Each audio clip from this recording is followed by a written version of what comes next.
Effectivement, aujourd'hui, donc c'est 220 personnes qui se sont réunies ici à Loiron, donc c'est, je ne sais pas si on peut parler de succès, mais c'est quand même, on est au niveau des membres de la commission, on est extrêmement satisfait par rapport à, sans doute par rapport à la tenue de l'Assemblée Générale aussi, parce que c'était pas forcément facile de tenir une Assemblée Générale dans les conditions qu'on connaît.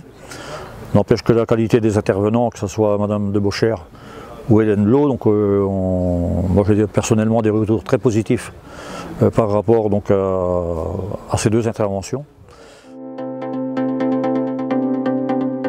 On va suivre de très près le dossier des retraites des conjointes et celui des chefs d'exploitation, parce que c'est pas tant que ça ne s'est pas concrétisé sur les comptes des retraités, bon, on peut s'attendre à tout, il faut le dire quand même franchement, il faut rester mobilisé là-dessus.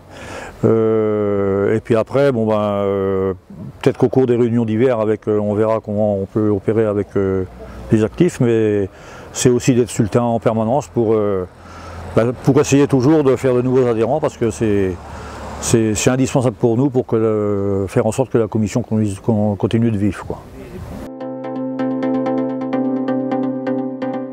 Ce matin dans cette assemblée générale de section que je trouve très vigoureuse, sur les deux sujets principaux qui sont en cours, à savoir les 85% du SMIC pour les retraités de non-salariés agricoles, et ces 85% sont donc acquis. On va commencer à les voir arriver en décembre, donc sur la retraite du mois de novembre, puisque les agriculteurs sont payés à terme échu. Et puis sur l'autre projet, qui est le projet des 700 € pour les conjoints-conjointes et les aides familiaux, c'est-à-dire ce qu'on appelle les membres de la famille. Et ce montant-là, lui par contre, n'est pas acquis, puisque nous avons besoin du vote du Sénat.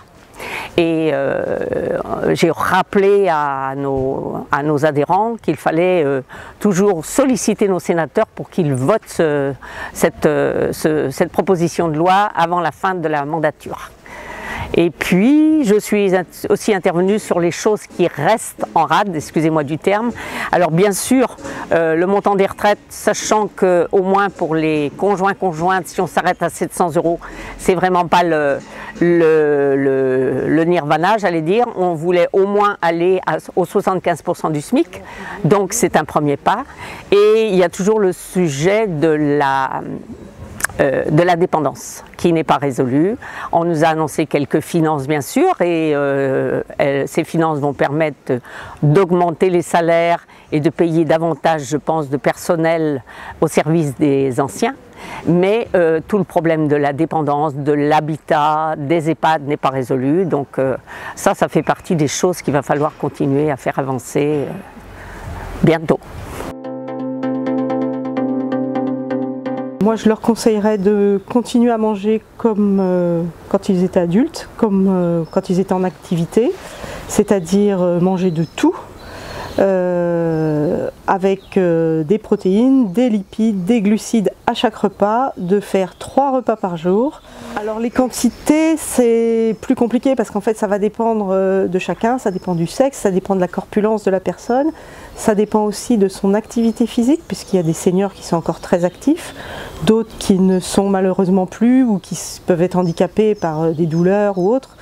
Et du coup les quantités, elles varient énormément d'une personne à l'autre. C'est très important. En fait, c'est quelque chose, la déshydratation, c'est quelque chose qui peut entraîner beaucoup de pathologies ou aggraver des pathologies, et du coup, on insiste beaucoup chez les personnes âgées parce qu'en plus, on sait qu'elles oublient de boire parce qu'elles ressentent moins la soif, et le corps se déshydrate lui-même tout seul en vieillissant. Donc, il faut vraiment apporter de l'eau régulièrement.